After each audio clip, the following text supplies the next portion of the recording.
हमने जो है पिछली सारी क्लासेज में अभी तक जो है हम EMR इलेक्ट्रोमैग्नेटिक रेडिएशन को बहुत अच्छे से समझ रहे हैं और उसकी जो प्रोपोगेशन कैसे होता है और जो है उसकी प्रॉपर्टीज क्या होती हैं, जो वेव लेंथ, वेव फ्रीक्वेंसी और वेव वेलोसिटी है वो कैसे काम करती हैं, ठीक है। और फिर हमने ये भी देखा कि जो विद्युत चुंबकीय ऊर्जा का जो स्रोत है, वो सोर्स है, वो सन है, और कैसे EMR और जो है जो अर्थ का जो एटमॉस्फेयर है उसका कंपोजिशन क्या होता है। कल हमने सारी कंपोजिशन की बात पढ़ी थी। अब आपको बहुत क्लियर होगा कि कंपोजिशन, जो एटमॉस्फेयर का कंपोजिशन को आप समझ चुके होंगे कल की क्लास से। तो आज हम आपको विद्युत चुंबकीय स्पेक्ट्रम की बात करने जा रहे हैं कि जो इलेक्ट्रोमैग्नेटिक स्पेक्ट्रम होता है ये क्या होता है, ठीक है। ऐसा है, जो सन से जो लाइट आती है, सन से जो ऊर्जा आती है उसको सामान्य भाषा में सौर ऊर्जा कहते हैं। yes. ठीक है। yes. और विज्ञान की भाषा में, वैज्ञानिक भाषा में उसको इलेक्ट्रोमैग्नेटिक रेडिएशन कहते हैं। okay. जो हम इतने दिनों से पढ़ रहे हैं, EMR जो हम पढ़ रहे हैं यही तो है ना। yes. अब हमने सारे जो कल तक हमने चीजें पढ़ ली, EMR होती क्या है, EMR का जो प्रोपोगेशन होता है वो कैसे होता है, ठीक है। yes. और हमने कल तक समझ में आ गया आपकी कल तक जो क्लासेज हुई हैं। हाँ मैम। और फिर हमने ये भी देखा कि EMR की जो प्रॉपर्टीज होती हैं वो क्या क्या हैं। 3 प्रॉपर्टीज होती हैं उसकी, वेव लेंथ, वेव फ्रीक्वेंसी और वेव वेलोसिटी, जो बड़ी इम्पोर्टेंट हैं, जिनको मैं आपको काफी सरल करके बताने की कोशिश कर रही हूँ। यहाँ तक आपके समझ में आ गया? ओके। और फिर मैंने कल आपको ये बताने की कोशिश करी कि EMR और जो अर्थ का एटमॉस्फेयर है उसका भी बड़ा आपस में रिलेशनशिप है, इसलिए उसको बताने की जरूरत थी जी। मतलब कंपोजिशन ऑफ एटमॉस्फेयर को समझना, रिमोट सेंसिंग को समझने से पहले कंपोजिशन ऑफ अर्थ को समझना भी उतना ही जरूरी है। yes. ठीक है। yes. तो अब हम आगे बढ़ रहे हैं कि हम थोड़ा सा अब ये देखने की कोशिश कर रहे हैं कि जो EMR का जो स्पेक्ट्रम की बात कर रहे हैं हम, विद्युत चुंबकीय स्पेक्ट्रम होता क्या है। स्पेक्ट्रम का मतलब एक बृहद, बहुत बड़ी मिला जुला, बहुत सारी चीजों से मिला जुला स्वरूप। जब सन से जो एनर्जी आती है वो रेज के रूप में आती है ना, बहुत सारे किरणों के रूप में आती है। yes. यहाँ तक समझ गए हो? Yes yes. हेलो।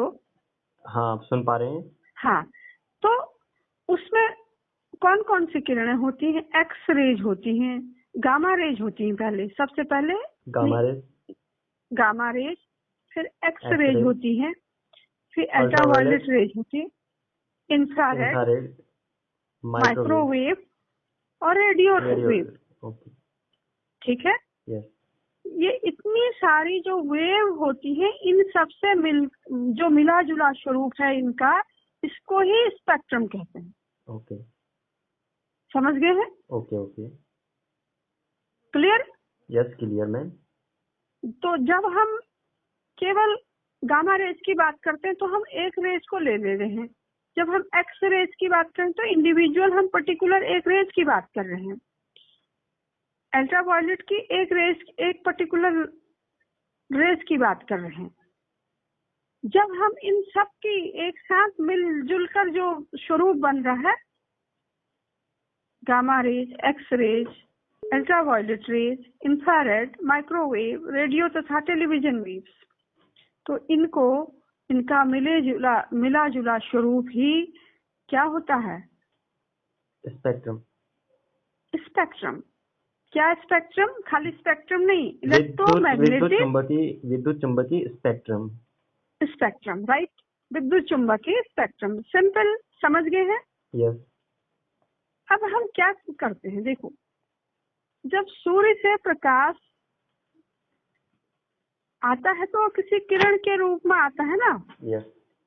जब वो किरण के रूप में आता है तो सपोज हम उसको कैसे देख सकते हैं, वो क्या है, उसका रंग कैसा है, हम ऐसे देख नहीं पाते हैं। फॉर एग्जाम्पल मैंने आपको बताया एक घर है, वो एक चारों तरफ से बंद किया अंधेरा वाला घर है। यस। और हमने एक कोने में उसका कहीं छेद किया। तुमने उसको देखा है इंद्रधनुष को? Yes yes. हाँ, तो वो क्या होता है, वो 7 रंग होते हैं मैम उसमें। हाँ, रंग होते हैं ना, मल्टी रंग होते हैं उसमें। यस। ठीक है, तो वो रेज होती है, एक सन से आने वाली रेज है, और उस रेज में इट कंटेन्स मल्टी कलर्स।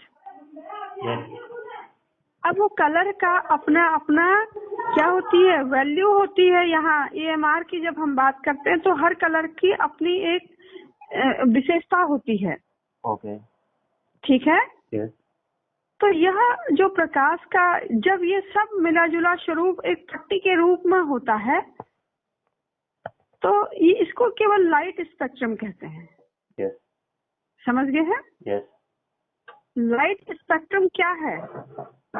जब हम बहुत सब रेज का मिला जुला स्वरूप को स्पेक्ट्रम कहते हैं, विद्युत चुम्बकीय स्पेक्ट्रम।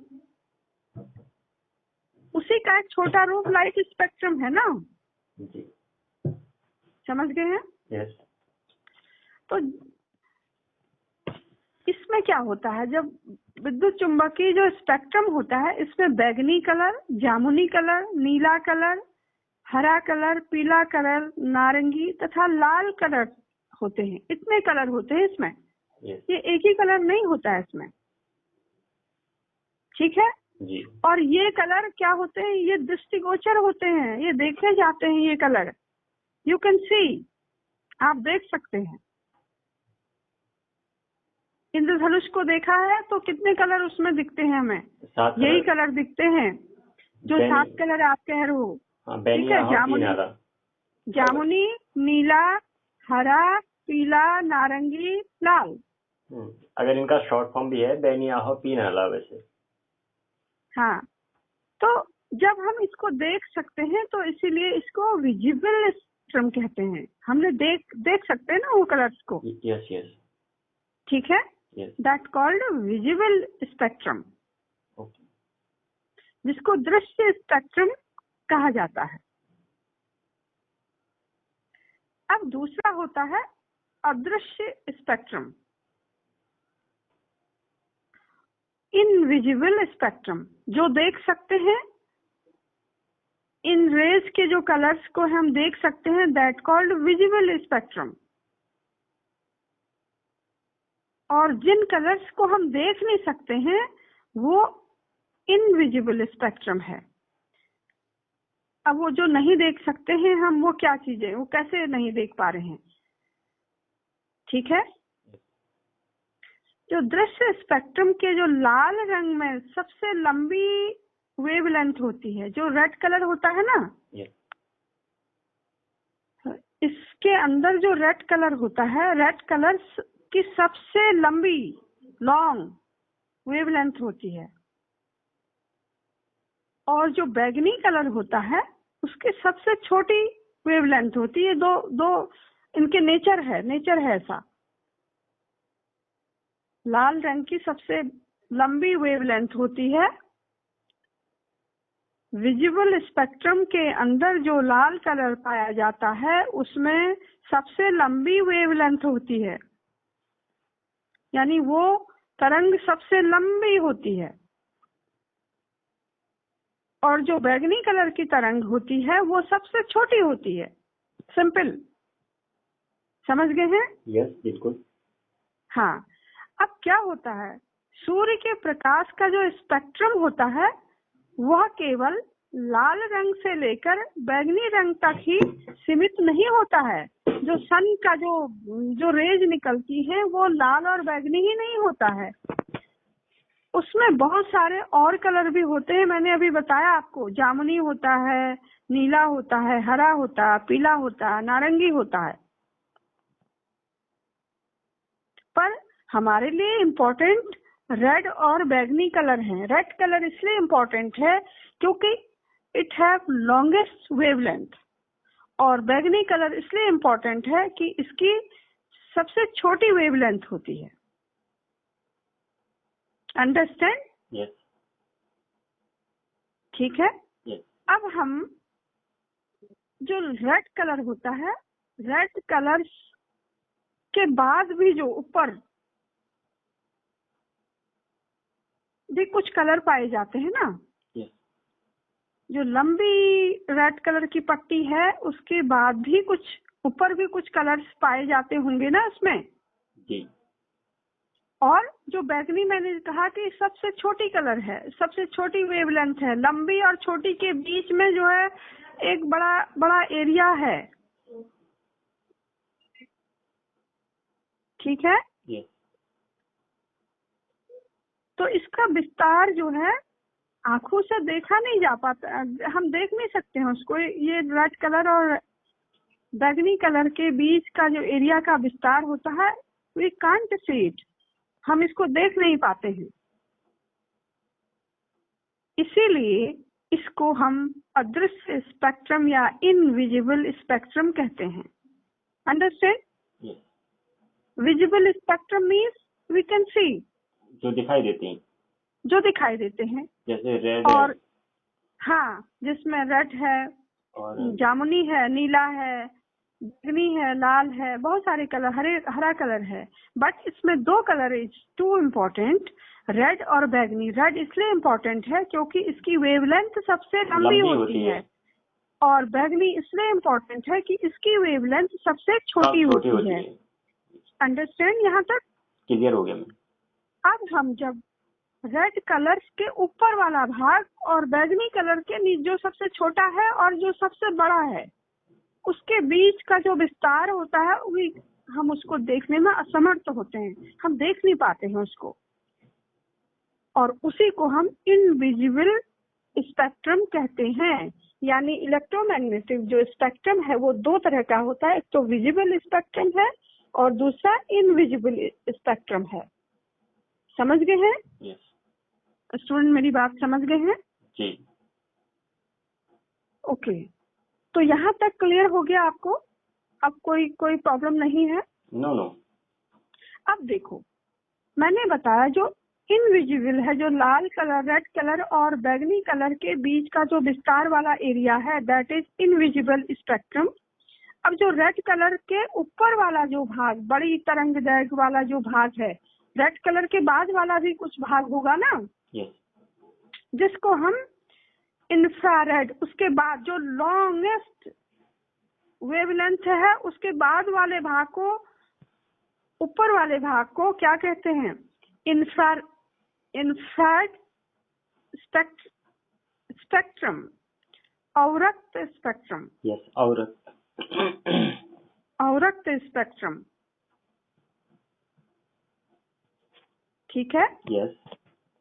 और जो बैगनी कलर का ऊपर वाला तो रेड वाला है जो सबसे लंबी वेवलेंथ होती है, उसके बाद वाला ऊपर वाला भाग अवरक्त स्पेक्ट्रम, इंफ्रारेड स्पेक्ट्रम।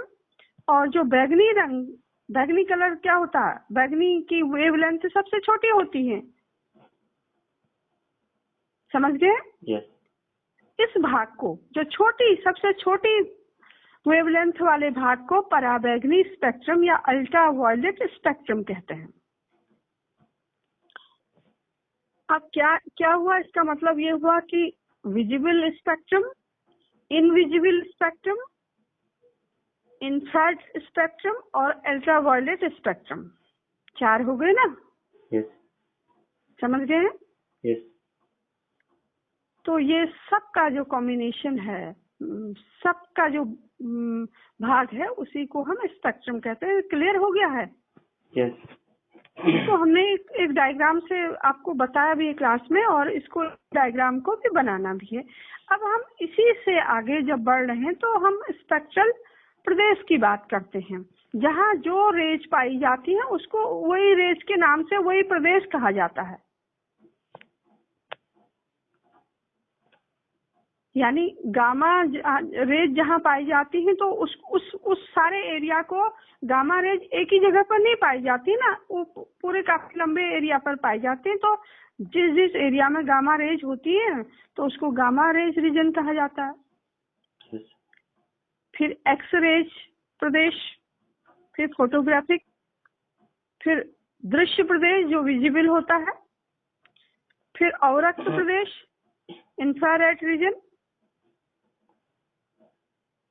अभी बताया ना इंफ्रारेड जो लाल रंग के ऊपर वाले जो वेवलेंथ होती हैं उसको इंफ्रारेड स्पेक्ट्रम कहते हैं।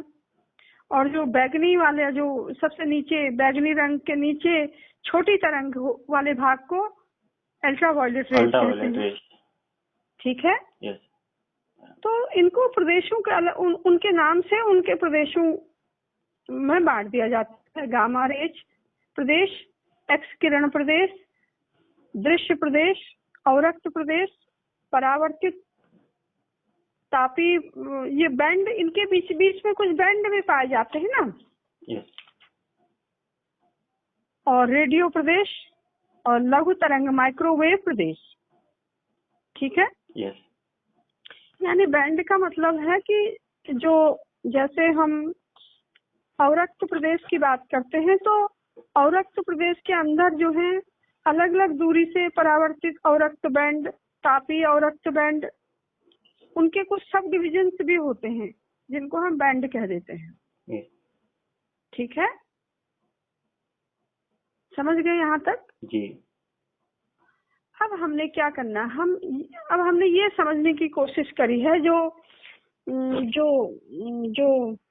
मैंने ये बताने की कोशिश करी आपको कि जो पृथ्वी के धरातल पर जो EMR है उसका अर्थ सरफेस के साथ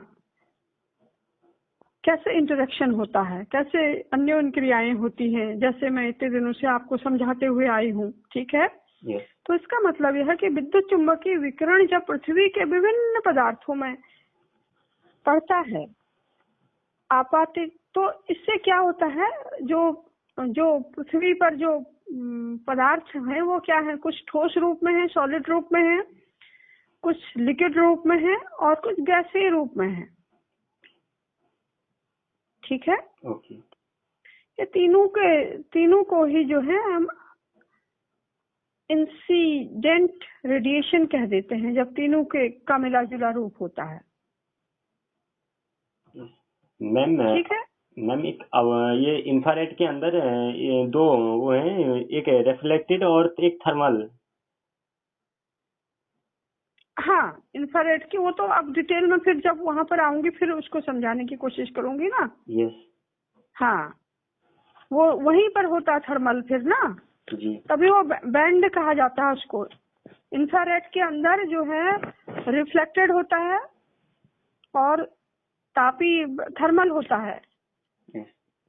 ठीक है जी। तो जहाँ जैसे पाए जाते हैं तो वहीं पर वहाँ उनको बैंड के नाम से जाना जाता है।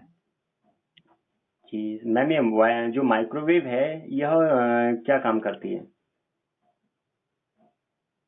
ये तो सारी वही काम करती हैं जो EMR का है, ये सब मिला जुलाई तो है उसका रूप। इनको सबको मिलकर ये वेव किरणें है ना, सन से निकलती हैं। लघु तरंग वैसे ही। हाँ, तो रिमोट सेंसिंग के लिए जो है गामा रेज, एक्स रेज उपयुक्त नहीं होती हैं उतनी। रिमोट सेंसिंग के लिए जो उपयुक्त होती है ऑप्टिकल वेवलेंथ होती है, जिसमें जो है जो दृश्य प्रदेश या अवरक्त प्रदेश या उसके आसपास नियर के जो बैंड होते हैं वो पाए जाते हैं। ठीक है। ओके। या मध्य अवरक्त बैंड, मिडिल इंफ्रारेड बैंड। ठीक है, ये ज्यादा सुटेबल होते हैं, ज्यादा एनर्जी को रिसीव करते हैं। ठीक है। जिसको हम क्या कहते हैं, जो संवेदक होते हैं, जो मैं अभी बताने जा रही हूँ, जो कैमरे या जो सेंसर लगे होते हैं वो बहु स्पेक्ट्रल वीडियोकॉन की तरह ही उसको रिसीव कर लेते हैं। ठीक है। ओके। हाँ, तो दूसरा जो है माइक्रोवेव वेवलेंथ होती है, ये भी जो है बहुत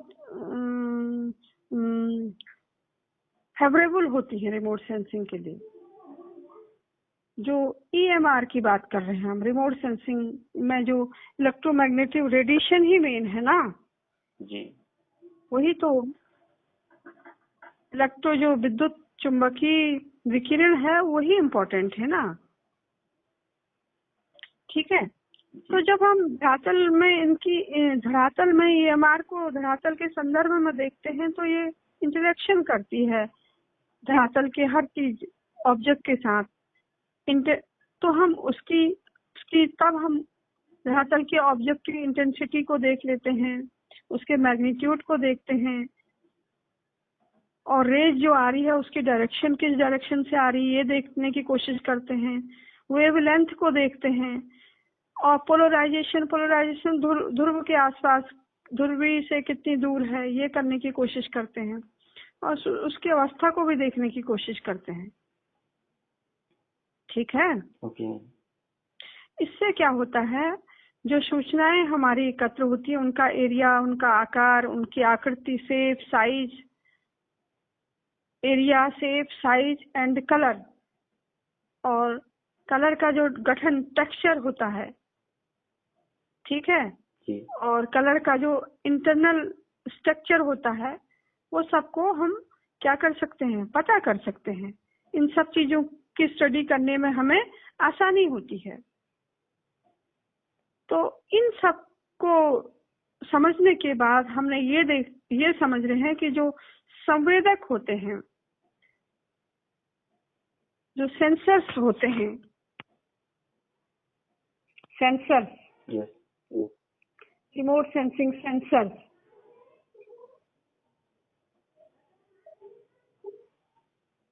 आप मेरी बात को सुन रहे हैं student? Yes, yes, yes, yes. हाँ, जो सेंसर्स होते हैं वही तो डेटा को रिकॉर्ड करते हैं ना। ये सब जो इलेक्ट्रोमैग्नेटिक रेडिएशन होता है उसको वो किस डिवाइस से रिकॉर्ड होता है, वो सेंसर से रिकॉर्ड होता है। सेंसर मींस सेंस करना, एक ऐसी डिवाइस जिससे इंफॉर्मेशन को सेंस किया जाता है। ठीक है, अब क्या किस चीज को सेंस करता है, वो EMS, इलेक्ट्रोमैग्नेटिक स्पेक्ट्रम। अब EMS और EMR में क्या अंतर है, आप मुझे बताओ विक्रम प्लीज। इलेक्ट्रोमैग्नेटिक रेडिएशन और इलेक्ट्रोमैग्नेटिक स्पेक्ट्रम से आप क्या समझते हैं? मैम आवाज खराब आ रही, थोड़ा वापस आवाज आ रही है? अच्छा, आ रही है आवाज? मेरे बोलने से मेरी आवाज बैक आ रही है ना? नहीं आ रही है? यस, आपकी क्लियर आ रही है। अच्छा, मैं ये कह रही हूँ कि रेडिएशन का मतलब विकिरण, और स्पेक्ट्रम का मतलब मिला जुला, बहुत सारी किरणों का मिला जुला स्वरूप, जो अभी बताया मैंने आपको। जी, स्पेक्ट्रम का मतलब समझ गए हो? यस, बहुत सारी किरणों का मिला जुला एक रूप हो गया मैम, जैसे गामा। बहुत सारे, हाँ बस वही तो है ना, सिंपल। उसको सिंप्लीफाई करने की कोशिश करो। तो जब हम सेंसर्स की बात करते हैं तो एक ऐसी डिवाइस हमारे पास जो सैटेलाइट में एक ऐसी डिवाइस लगी रहती है, जो एटमॉस्फेयर के चारों ओर जो सैटेलाइट घूम रहे हैं उनमें ऐसी डिवाइस लगी होती है जो इलेक्ट्रोमैग्नेटिक स्पेक्ट्रम को क्या करेगी, सेंस कर लेती है। यस, स्पेक्ट्रम को सेंस करती है ना, एक रेडिएशन एक किरण को भी करती है और स्पेक्ट्रम को भी सेंस कर लेती है। Yes, yes, yes. Suppose gamma rays है, उसको भी करेगी, एक्स रेज को भी करेगी, अल्ट्रावायलेट को भी करेगी। ठीक है, और इन सब का कंबाइंड जो स्वरूप है वो स्पेक्ट्रम बनता है ना, EMS, इलेक्ट्रोमैग्नेटिक स्पेक्ट्रम। तो उसको वो सेंस करने का काम करती है। ठीक है, हाँ, तो इलेक्ट्रोमैग्नेटिक स्पेक्ट्रम का मतलब है चाहे वो इंडिविजुअल एक रेज को भी कर सकती है और इनका सारा मिला जुला स्वरूप जिसको हम स्पेक्ट्रम कहते हैं उसको भी सेंस करती है। जो ऐसी डिवाइस होती है जिसको हम रिमोट सेंसिंग सेंसर्स कहते हैं, ये सैटेलाइट में लगे रहते हैं। मैं जरा अपनी भाषा में समझाता हूँ कि आपको बताता हूँ। आपका कहने का मतलब है कि जैसे हमने कोई सैटेलाइट लॉन्च की तो उसमें एक ऐसा सेंसर लगा होता है जो मतलब धरातल को मतलब इन किरणों के माध्यम से मतलब वो मतलब फोकस कर लेता है। यही कहने का तात्पर्य है डिवाइस ना? लगी होती ना, एक डिवाइस लगी होती ना हाँ, बेटा। डिवाइस। वो डिवाइस के जो है वो क्या करती है, वो सेंस करने का काम करती है इंफॉर्मेशन को। अब इंफॉर्मेशन क्या है, इंफॉर्मेशन तो EMR के थ्रू आती है ना सारी जो है। यस।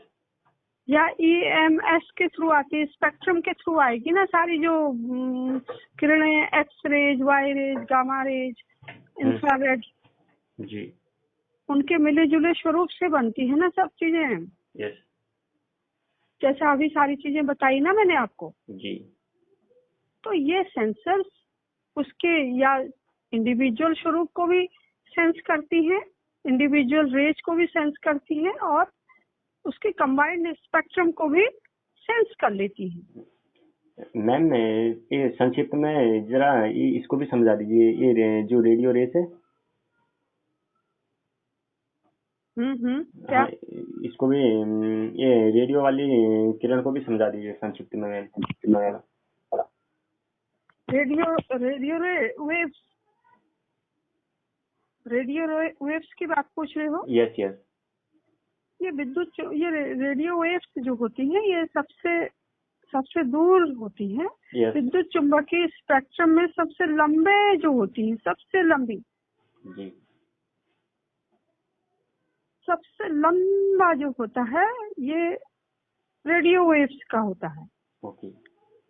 ठीक है जी।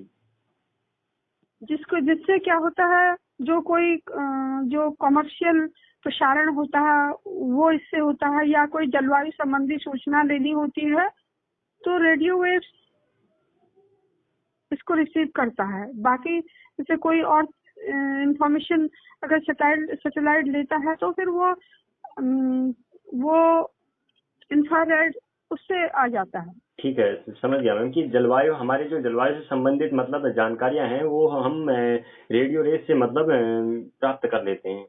हाँ बिल्कुल, यही रेडियो वेव्स यहाँ पे सुटेबल होती हैं उसके लिए। ये आपका कहने का मतलब है कि ये धरातल से सबसे दूर रहती हैं और जो गामा रेस है वो धरातल के सबसे करीब रहती हैं।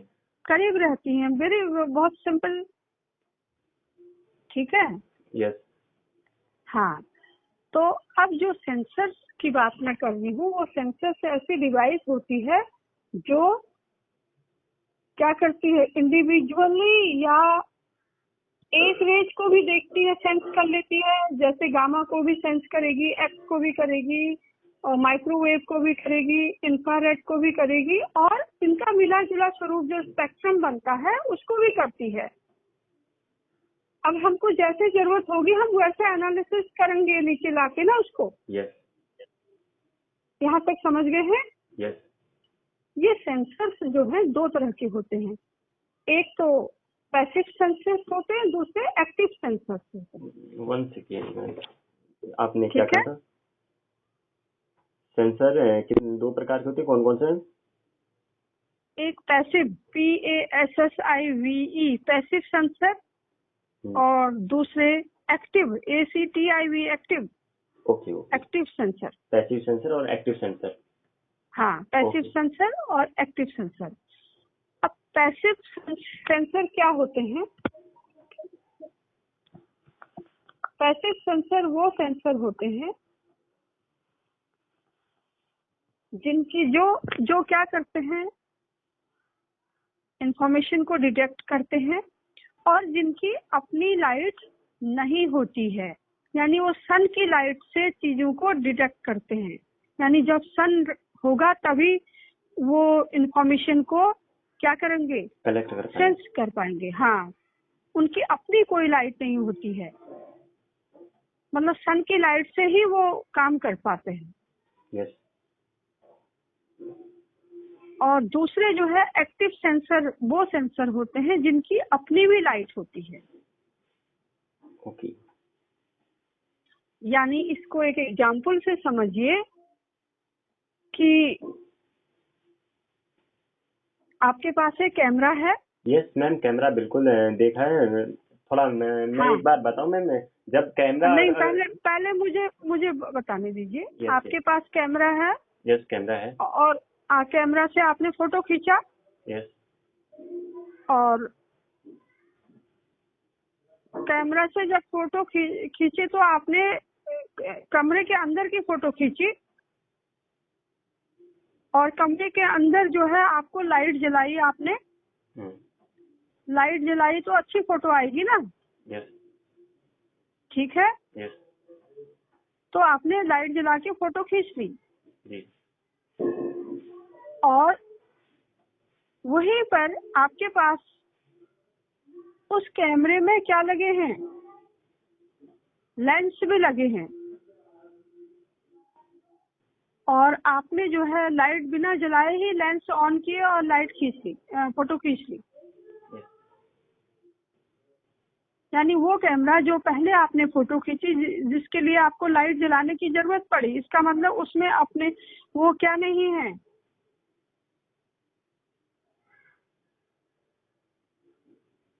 हेलो, मेरी आवाज को सुन रहे हैं? यस, सुन पा रही हूँ। यानी आपकी उनकी अपनी लाइट नहीं है ना। यस।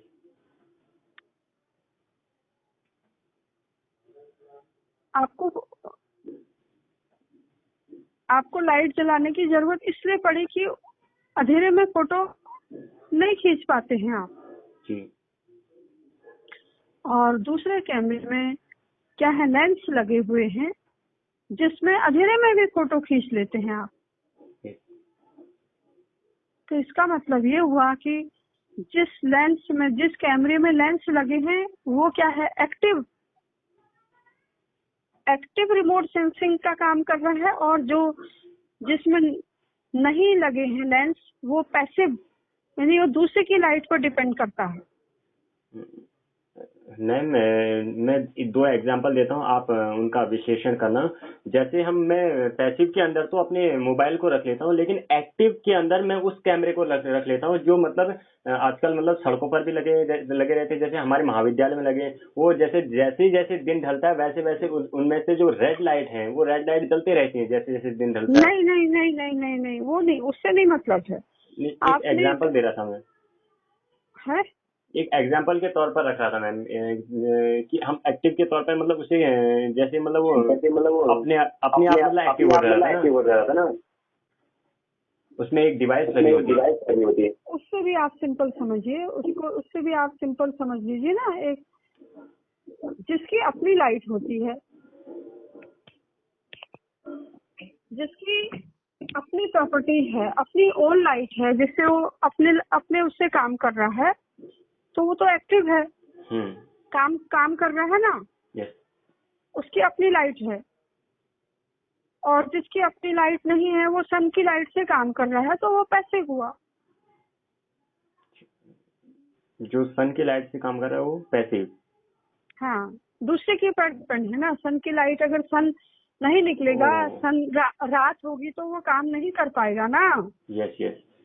हाँ, अगर जो एक्टिव है वो रात में भी काम कर लेगा, क्योंकि उसकी अपनी लाइट है ना, वो सन पर डिपेंड है ही नहीं। अच्छा, मतलब जो एक्टिव होते हैं वो दिन में और नाइट में दोनों काम कर लेते हैं। हाँ, उनके सेंसर्स ऐसे, वो लाइट खुद की लाइट होती है ना उनकी। यस।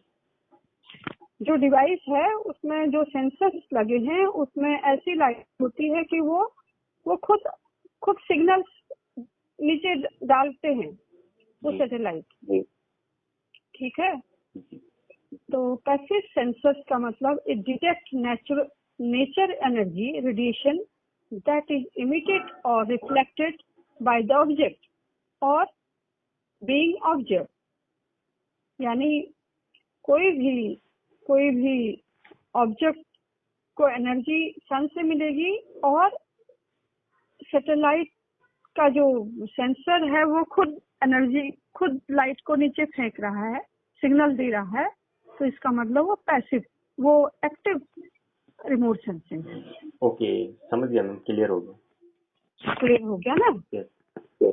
हाँ, तो हमने आज ये देखने की कोशिश करी कि स्पेक्ट्रम को समझने की कोशिश करी, और जो है हमने रिमोट सेंसिंग सेंसर्स क्या होते हैं उनको समझने की कोशिश करी है। ठीक है जी। हाँ, तो अब हम कल जो है अगली क्लास में चीजों को करेंगे। मैं कुछ आपको कुछ भेज भी दूंगी डायग्राम, जिससे आपको समझने में आसानी होगी। है यस